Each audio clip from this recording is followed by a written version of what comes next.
नमस्कार दोस्तों। नवीन फ्लोरोकेमिकल ये वो कंपनी है जो पिछले कुछ समय में निवेशकों के रडार में रही। कई निवेशक इसमें निवेशित थे, वो बहुत ज़्यादा पैनिक मोड में आ गए क्योंकि कंपनी की जो टॉप मैनेजमेंट है, उनके जो एमडी सीईओ हैं, उन्होंने रेजिग्नेशन दे दिया। बाजार ने उनके रेजिग्नेशन को बहुत बहुत ज़्यादा नेगेटिव लिया दोस्तों, और कई निवेशक इस बात को लेकर के परेशान थे कि आखिर ऐसा क्या हो गया, क्योंकि एमडी ने जो रीजंस दिए थे उन्होंने कोई भी ऐसी नेगेटिव बात नहीं की। उन्होंने ये कहा कि भाई कुछ पर्सनल रीज़न है, लेकिन ये आप कह सकते हैं one of the great MDs थे दोस्तों। इनके नेतृत्व में कंपनी ने काफ़ी अच्छी परफॉर्मेंस दी थी, तो बाजार इस चीज़ को लेकर के बहुत ज़्यादा स्केप्टिकल था कि कहीं कुछ बहुत ज़्यादा नेगेटिव तो नहीं है। इतना ही नहीं, कंपनी टेक्निकली भी बहुत ज़्यादा गिरावट दिखाना शुरू कर दी। 52 वीक लो भी टच किया कंपनी ने दोस्तों। तो इस समय दो तरह के निवेशक थे, एक जो इस 52 वीक लो आने के बाद निवेशित करते रह गए, और कई निवेशक बहुत ऊपरी लेवल्स पे थे। तो देखिए इस एक वीडियो में ना, पहला आखिर जो रेजिग्नेशन है उसका क्या कोई वाकई कुछ असर होगा, या तमाम जो ब्रोकरेज हाउस है वो इसके बारे में क्या कहते हैं, कुछ टेक्निकल लेवल्स पे लोग क्या कह रहे हैं वो भी चर्चा करेंगे। कौन से इंपॉर्टेंट लेवल्स है जहां पर आपकी नज़र होनी चाहिए, अगर वो टूटता है तो शायद टेक्निकली स्टॉक बड़ा वीक हो जाएगा, तो वो निवेशक जो ऊपरी स्तर पे हैं उनके लिए चीज़ें थोड़ी डिफिकल्ट होगी दोस्तों, ठीक है। और उसके बाद दोस्तों ओवरऑल जो नवीन फ्लोरिन का आप कह सकते हैं आने वाले समय में जो ग्रोथ को लेकर के, प्लस जो नए कॉन्ट्रैक्ट्स इनके पास हैं, प्लस जो इतनी अच्छी मार्जिन और जो ग्रोथ की विजिबिलिटी है वो क्या है, ये तमाम चीज़ों में चर्चा करेंगे। तो देखिए, अगर आप नवीन फ्लोरिन में इन्वेस्टेड हैं या निवेश की सोच रहे हैं दोस्तों, इस वीडियो को प्लीज़ पूरा देखिएगा। मेजर ब्रोकरेज हाउसेज, उनके टारगेट्स को लेकर के, प्लस एमडी के एग्जिट को लेकर के क्या कहना है, फ्यूचर को लेकर के क्या कहना है, इस एक वीडियो में तमाम चीज़ों में आपके साथ मैं चर्चा करूँगा। और दोस्तों नवीन फ्लोरिन देखिए सिर्फ गिर रहा है इसलिए खरीदना नहीं चाहिए हमको, बहुत सारी चीज़ें होती हैं, क्योंकि देखिए स्टॉक जो है वो सस्ता नहीं है, स्टॉक एक्सपेंसिव है। तो इसीलिए यहाँ पे निवेश से पहले बहुत अच्छी तैयारी कर लेना ज़्यादा ज़रूरी होगा कि भाई सिर्फ गिरावट हो रही है खरीदना शुरू कर दें, और अगर कहीं एक बड़ा टेक्निकल ब्रेकडाउन होता है, कौन सा पैटर्न टूटा है ये भी बताऊँगा, तो फिर चीज़ें थोड़ी बहुत मुश्किलात हो सकती है दोस्तों, ठीक है। तो दोस्तों मैं इसी प्रकार के वीडियोस बनाता हूँ। चैनल में अगर पहली बार आए हैं प्लीज़ सब्सक्राइब करें, वीडियो को लाइक करें और उसके साथ शेयर करें। मैंने एक फ्री टेलीग्राम चैनल बनाया है जिसका लिंक डिस्क्रिप्शन बॉक्स में है। और दोस्तों जब मैं ये वीडियो रिकॉर्ड कर रहा हूँ ना, ये मैं फ्राइडे की कर रहा हूँ जब बाजार की क्लोजिंग नहीं हुई है। तो जब ये वीडियो आपको मिलेगा मंडे को, तो स्टॉक उस समय अगर कुछ फ्लक्चुएट किया हुआ तो वो भी मैं उस चीज़ को अपने ऐड ऑन नहीं किया हूँ क्योंकि मैं ट्रैवल कर रहा हूँ दोस्तों, ठीक है। बट मुझे लगा ये नवीन फ्लोरिन के ऊपर एक वीडियो ज़रूर बनाना चाहिए। तो अब सीधा लेके चलता हूँ वीडियो के सेकंड पार्ट की तरफ। स्पीड को थोड़ा फास्ट कर लीजिएगा बट पूरा ज़रूर देखिएगा दोस्तों। तो चलते हैं सेकंड पार्ट की तरफ। दोस्तों सबसे पहले शुरुआत करेंगे एक छोटे से इंट्रोडक्शन से। तो देखिए, आप जो नवीन फ्लोरिन है दोस्तों, वह आप पाएंगे कि जो नवीन फ्लोरिन है ये इंडिया का लीडिंग प्लेयर है दोस्तों फ्लोरोकेमिकल स्पेस में। जी हाँ, नवीन फ्लोरिन जैसे नाम से है, फ्लोरोकेमिकल स्पेस में ये इंडिया के one of the leading player में से एक है। कंपनी जो प्रेजेंस है दोस्तों, ये क्रॉस स्पेशलिटी केमिकल में आपको देखने को मिलेगी, और जो 47% इनका रेवेन्यू इसी मिक्स से आता है, ठीक है। हाई प्रेशर प्रोसेसिंग से 37% और contract development and manufacturing organization of ब्यूट्यूल आप इसे मॉलिक्यूल से 19% ऑफ रेवेन्यू मिक्स आता है। तो ओवरऑल आप एक छोटा सा डिस्ट्रीब्यूशन देख सकते हैं कि सबसे ज़्यादा रेवेन्यू कंपनी का कहाँ से आता है, तो वो आता है दोस्तों फ्लोरोकेमिकल स्पेस से, ठीक है। अब बात करते हैं एलिफेंट इन द रूम की, कि भाई जो रेजिग्नेशन हुआ है ना, उसके बाद क्या, रेजिग्नेशन से क्या वाकई कोई फ़र्क पड़ेगा। देखिए इसका बहुत ही अच्छा आंसर मैं आपको बता रहा हूँ, एक आर्टिकल में पढ़ा था उसमें दिया है। तो आप देखें, जो नवीन फ्लोरिन दोस्तों वो पिछले काफ़ी समय डाउनवर्ड चल रहा है ऑन द स्टॉक में। देखेंगे पिछले कुछ सेशन से जब से खबर आई थी, एक शार्प करेक्शन आपको देखने को मिला था जब खबर आई थी दोस्तों कि भाई रेजिग्नेशन हो रहा है टॉप मैनेजमेंट का, किसका, एमडी का कंपनी के, और कंपनी ने interim dividend in the mean time एक अपॉइंट कर रखा है दोस्तों। लेकिन समझिए आप, नवीन फ्लोरिन के जो इन एमडी का है जिनका नाम है राजेश आर वेलिंग, इनका जाना क्यों इतना ज़्यादा सता रहा है कंपनीज़ को, ठीक है। आप देखें यहाँ पे आप कैसे कंपनी को सता रहे हैं। तो देखिए, राजेश आर वेलिंग ने टेंडर किया अपना रेजिग्नेशन दोस्तों एमडी और director on the board of the company. उन्होंने रीज़न क्या बताया, पर्सनल रीज़न अपना बताया है, ठीक है, 28 सितंबर को जो कंपनी ने एक्सचेंज फाइलिंग की थी, और जो उनका रेजिग्नेशन था वो भाई साहब बोर्ड ऑफ डायरेक्टर ने एक्सेप्ट ही कर लिया, ठीक है। और जो इनके एग्जीक्यूटिव चेयरमैन थे विशाद फवातलाल, वो इंटरिम एमडी का पदभार संभाल लिए हैं, ठीक है दोस्तों। बाजार ने इस पूरी खबर को बिल्कुल भी अच्छे से नहीं लिया, ठीक है। आप देखें शेयर जो नवीन फ्लोरिन इंटरनेशनल शेयर था ये 18% चार्ट ट्रेडिंग सेशन में टूटा दोस्तों, और 28 सितंबर को जब ये खबर आई 4400 के आसपास ट्रेड कर रहा था, ठीक है। जब मैं वीडियो रिकॉर्ड कर रहा हूँ दोस्तों तब कहाँ चल रहा होगा उस हिसाब से आप देख सकते हैं। Stock posted another intraday fall on Thursday, मैं थर्सडे की बात कर रहा हूँ, जो पिछले बार की थर्सडे थी 5% के आसपास टूट देखने को मिल रही थी, और कंपनी का जो मार्केट कैपिटलाइजेशन है वो क्लोज टू 18,400 करोड़ हो गया था, ठीक है। आप देखें शेयर जो है नवीन फ्लोरिन का जो शेयर है ये लगभग 20%, जी हाँ, नवीन फ्लोरिन का जो स्टॉक है लगभग 20% लॉस कर चुका है पिछले एक महीने में, जबकि पूरी की पूरी जो गेन है वो वाइप्ड आउट हो चुकी है 2023 में, और 10% ये करंट कैलेंडर ईयर में टूट चुका है, ठीक है। लेकिन याद रखिएगा ये वो स्टॉक है जिसने मात्र 5 सालों में ना 500%, जी हाँ 5 साल में 500% का रिटर्न अपने निवेशकों को दिया हुआ था, ठीक है। तो मैं हमेशा कहता हूँ जब कोई स्टॉक इतना ज़्यादा भाग जाता है तभी उसमें निवेश तब भी करने से थोड़ा हमें बचना चाहिए, ठीक है। तो मॉर्गन स्टैनली जो है उसने क्या कहा इस बारे में, तो देखिए मॉर्गन स्टैनली ने नोट तो लिया है कि जो हाई इटरेशन चल रही ना टॉप मैनेजमेंट कंपनी की, और देखिए लगातार जो नवीन फ्लोरिन की टॉप मैनेजमेंट है उसमें कोई ना कोई रेजिग्नेशन हो रही है, और मॉर्गन स्टैनली कहता है कि भाई हम ये एक्सपेक्ट करते हैं ना कि हम और भी ज़्यादा कुछ सुने दोस्तों कंपनी से, और इस चीज़ को जो ये प्रॉब्लम चल रही है उसे टैकल करें एज सेम। और जो फॉरेन ब्रोकरेज हाउस है दोस्तों, फॉरेन ब्रोकरेज फर्म है, उसने मेंटेन किया दोस्तों ओवरवेट रेटिंग स्टॉक में, और टारगेट 4,951 के दिए हैं, कितने 4,951 के। तो मॉर्गन स्टैनली ने कुछ बहुत ज़्यादा कड़े शब्द या आप कह सकते हैं प्रॉब्लम नहीं दिखाई है, बल्कि स्टॉक को अभी भी ओवरवेट रखा है दोस्तों, ठीक है। आप देखें तो जब ये वीडियो आपके पास आई होगी दोस्तों, कि जैसे मैंने पहले कहा मैं थोड़ा ट्रैवल कर रहा हूँ तो वीडियो थोड़े पहले रिकॉर्ड कर रखे हैं, तो मंडे को दोस्तों जब ये वीडियो रिकॉर्ड हो रही है, जब आपके पास ये वीडियो आएगी रिकॉर्ड, तो ये दोस्तों मैं आपको बता दूं लगभग फ्राइडे के आसपास हो रही है। तो मंडे को अक्टूबर 9, 2023 को 9:30 बजे एनालिस्ट की मीटिंग है, ये कंपनी ने अपनी सेवरेट एक्सचेंज फाइलिंग में बात कही हुई है, ठीक है। तो ये क्या आएगी तो उसके लिए कभी और वीडियो बनाऊंगा दोस्तों। आप देखें कोटक इंस्टीट्यूशनल इक्विटीज़ का मानना है कि जो नवीन फ्लोरिन है दोस्तों वो एक deep enough pool of manager and technical talent to be able to withstand the departure of its well regarded MD and CEO Radhesh वेलिंग। देखिए आप एक बात समझिए, जो राधेश वेलिंग जी है ना ये फिनोमिनल CEO रहे हैं, इनके अंडर कंपनी ने बहुत शानदार काम किया, बहुत शानदार आपके साथ बहुत टफ टाइम को बहुत अच्छे से टैकल किया, लेकिन इसका जाना नो डाउट एक बड़ा झटका था। लेकिन कोटक भी इंस्टीट्यूशनल इक्विटीज़ भी ये कहती है कि कंपनी के पास इनफ टैलेंट है, इनफ पूल है दोस्तों, मैनेजर और टेक्निकल टैलेंट है जो ये डिपार्चर को सह सकते हैं। लेकिन जो करंट डाउन टर्न देखने को मिल रहा है केमिकल इंडस्ट्री में, ये सिर्फ मैनेजमेंट क्राइसिस नहीं दोस्तों, ये एक बड़ा लार्ज वरी है दोस्तों, ब्रोकरी ने कहा है। और देखिए केमिकल आपको पता ही क्यों प्रॉब्लम में चल रहा है, क्योंकि भाई साहब जो चाइना है वो डंपिंग बंद नहीं कर रहा है, डिमांड डोमेस्टिक उतनी ज़्यादा अच्छी है नहीं, तो और भी बहुत सारे फैक्टर्स हैं। तो सिर्फ इस मैनेजर इशू को हमको नहीं देखना चाहिए, ठीक है। आप देखें the cuts are entirely in the speciality chemicals which may be feeling the pressure of a slowdown, ठीक है।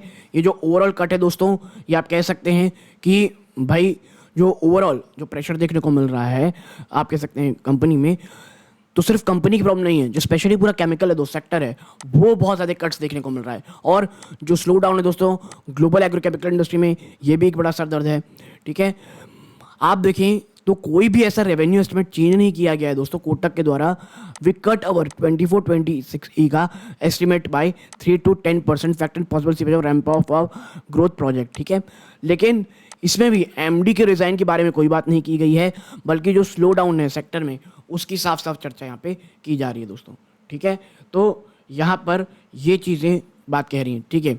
आप देखें जो रिसेंट करेक्शन आया है इसके बावजूद valuation are still high for NFIL and to on high expectation which involve not just growth strong growth revenue but also significant margin expansion. देखिए अभी भी जो करेक्शन है वो बहुत बहुत बहुत ज़्यादा हाई होने के बावजूद वैल्यूएशन अभी भी आप कह सकते हैं काफ़ी हाई है। और वैल्यूएशन हाई होने का रीज़न ये है कि जो एनालिस्ट है उनका ये मानना है कि सिर्फ रेवेन्यू में ग्रोथ नहीं होगी, जो मार्जिन है उसमें बड़ा एक्सपेंशन की बात कही जा रही है। और we like the Navin Fluorine growth story but would look for better entry opportunities. ठीक है, यानी ओवरऑल बाय ऑन डिप्स की स्ट्रैटेजी रखें, ना कि ऊपरी स्तरों में फटाफट खरीदते रहें दोस्तों।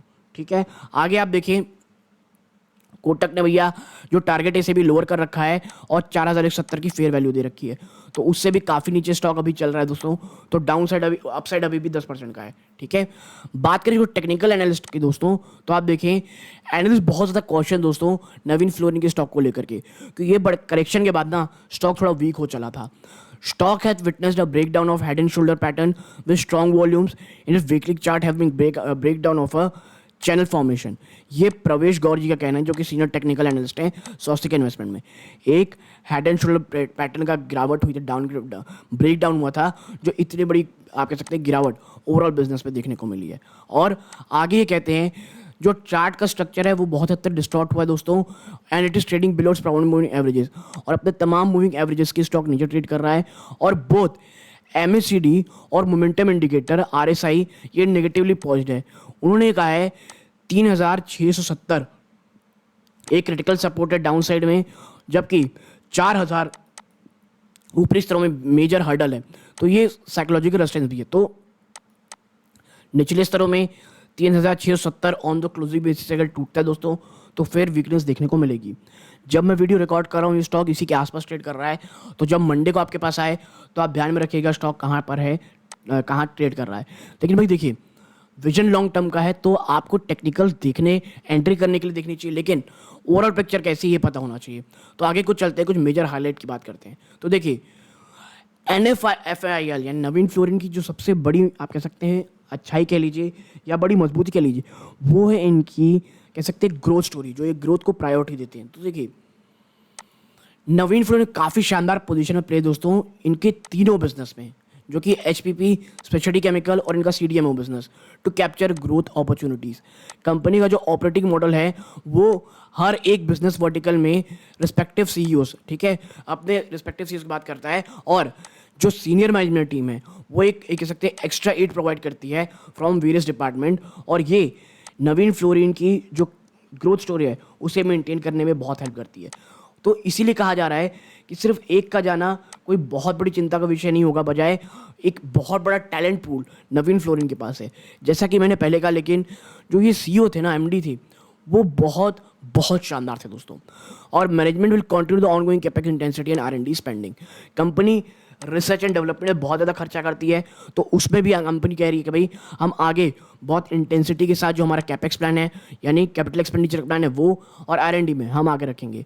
लेकिन जो फ्यूचर प्रोजेक्ट है दोस्तों आर अंडर इवेल्युएशन में भी delayed by couple of month owing to the current challenges global scenario. लेकिन प्रॉब्लम क्या आ रही है, जिस प्रकार का ग्लोबल सिनेरियो चल रहा है, कुछ महीनों की देरी इन पूरे फ्यूचर प्रोजेक्ट्स में हो सकती है, और मुझे लगता है दोस्तों ये नेसेसरी भी है, सिर्फ इसलिए कि हम मेंटेन करके बना के रखे हैं, क्योंकि देखिए डिमांड अभी भी पेंट अप नहीं हुई है। कंपनी धीरे धीरे तेज़ी से अपना काम कर रही है।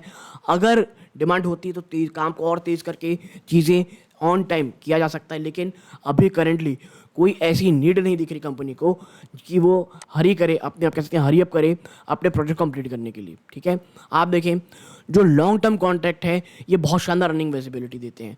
कैसे, आप यहाँ पे देखें कंपनी के पास 3 मल्टी कॉन्ट्रैक्ट है दोस्तों स्पेशलिटी केमिकल सेगमेंट में, जिसका पीक रेवेन्यू पोटेंशियल लगभग 10.3 बिलियन रुपीस है। ठीक है, कमर्शियल प्रोडक्शन फॉर 2 कॉन्ट्रैक्ट्स मिल रखा है इनको, जो सेकंड हाफ फाइनेंशियल 23 में शुरू होगा, वाइल जो कि जो तीसरा कॉन्ट्रैक्ट है दोस्तों ये क्वार्टर फॉर फाइनेंशियल 24 में शुरू होगा। यानी भैया आप आने वाले सालों के तक के लिए ना 3 मल्टी कॉन्ट्रैक्ट कंपनी में रखे हुए हैं, और ये एक्सपेक्ट किया जा रहा है कि incremental revenue 9.4 billion rupees in 3 contract से इनको फाइनेंशियल 2027 तक मिलेंगे। जी हाँ, फाइनेंशियल ईयर 2027 तक इनको ये 3 मल्टी कॉन्ट्रैक्ट से पैसे मिलेंगे। और ये आगे ये कहते हैं that we expect integrated revenue 9.20 owing to ramp up in production over 24-27 earning. और जो प्रोडक्शन है वो भी बहुत हद तक रैंप अप किया जाएगा और जो प्रोजेक्ट्स हैं वो फाइनेंशियल 24 से लेकर के 27 के अंत तक कंप्लीट कर लिए जाएंगी. कंपनी के पास एक मल्टी ईयर कॉन्ट्रैक्ट भी है हनीवेल के साथ एचपीपी सेगमेंट में एज वेल, यानी 3 मल्टी ईयर कॉन्ट्रैक्ट्स वो और चौथा ये. और ये एक्सपेक्ट किया जा रहा है कि हनीवेल का जो ये कॉन्ट्रैक्ट है ये एक स्टडी रेवेन्यू स्ट्रीम जनरेट करेगा 4.2 बिलियन रुपीस पर एनम में फाइनेंशियल 24 से आगे आने वाले समय में. और ये जो 4 लॉन्ग टर्म कॉन्ट्रैक्ट है ये 30% रेवेन्यू जनरेट करेंगे फाइनेंशियल 25 तक, यानी 30% तक की तो रेवेन्यू के लिए कंपनी ऑलरेडी तैयार हो चुकी है फाइनेंशियल 25 तक के लिए इन 4 कॉन्ट्रैक्ट से. और ये चारों मल्टी ईयर हैं और काफ़ी शानदार कंपनी से हैं और हनीवेल जैसी कंपनी भी एक कॉन्ट्रैक्ट दे रखी है. इसीलिए future growth potential, future growth project के लिए कंपनी काफ़ी हद तक तैयार है दोस्तों. ठीक है, अब जो यहाँ पे देखें आप कि अपकमिंग जो प्रोजेक्ट हैं जो हेल्प करेंगे टू सस्टेन ग्रोथ मोमेंटम, वो क्या क्या है. तो देखिए यहाँ पे आप पाएंगे नवीन फ्लोरिन. आप देखेंगे तो रिसेंटली इन्होंने अनाउंस किया है कैपेक्स ऑफ 300 मिलियन रुपीज, जिसे आप 30 करोड़ रुपए भी कह सकते हैं, at Surat for the development of new capabilities. Surat में कंपनी आप कह सकते हैं नए कैपेबिलिटीज़ को बना रही है. और beside the company setting up 40,000 tons per annum aqueous hydrofluoric acid. जी हाँ, इसके अलावा 40,000 टन पर एनम का एक्वस हाइड्रोफ्लोरिक एसिड की कैपेसिटी की बात कही जा रही है in order to cater to rise in demand for pharmaceutical. जो और ये किस चीज़ को कैसे हेल्प करेगा काम करने में, जो फार्मास्यूटिकल में डिमांड बढ़ रही है, एग्रोकेमिकल इंडस्ट्री में, और emerging areas electric vehicle battery chemical. तो आप समझ सकते होंगे कंपनी आने वाले समय के लिए भी काफ़ी हद तक अपने आप को तैयार कर रही है और अपना कैपेसिटी एक्सपेंशन कर रही है. कंपनी ने एक एग्रीमेंट भी साइन किया दोस्तों फेमोन के साथ for patented commercial stage molecules in the CDMO segment, यानी सीडीएमओ सेगमेंट के पास भी कंपनी के पास अच्छा खासा धंधा है. और नवीन फ्लोरिन ये डिस्कस कर रही है हनीवेल के साथ दोस्तों फ्यूचर कैपेसिटी एडिशन का ऑफ 25% ऑफ एग्जिस्टिंग प्लांट. और ये जो कैपेसिटी अवेलेबल हो जाएगी फाइनेंशियल 26 तक. इसीलिए इन अवर व्यू जो अपकमिंग प्रोडक्ट्स दोस्तों ये कंपनी को बहुत ज़्यादा ग्रोथ मोमेंटम पाने में हेल्प करेंगे दोस्तों. और मैं इसीलिए ये बात कह रहा हूँ नवीन फ्लोरिन में प्लीज़ शॉर्ट टर्म के बारे में ना सोचें. आने वाले 3 से 5 साल कंपनी के लिए बहुत अच्छे हैं. ये जो डिप्स हैं इसका इस्तेमाल करें. जब स्टॉक बहुत ज़्यादा भागने लग जाए उसको हड़बड़ाए खरीदने की बजाय जो एक गिरावट है उसमें धीरे धीरे एक्यूमुलेट करें. बट मैं फिर कहूँगा गाइस पोर्टफोलियो मैनेजमेंट ज़रूर कीजिएगा. इकट्ठा बहुत, अगर आपके पास छोटा पोर्टफोलियो है तो इसे कुछ बहुत ज़्यादा साइज मत दे दीजिएगा. आपका अगर पोर्टफोलियो बड़ा है तभी इसे स्टॉक को एसआईपी करने के लिए सोचें. मुझे पसंद लगता है कि आने वाले 3 से 5 साल अगर जिस प्रकार वो स्ट्रेटजी अपना रहे हैं और आप कह सकते हैं डिमांड टेम्पेट की से ही रहती, इस प्रकार की भी रहती है नॉर्मल भी, तो भी मुझे लगता है स्टॉक में तेज़ी आ सकती है.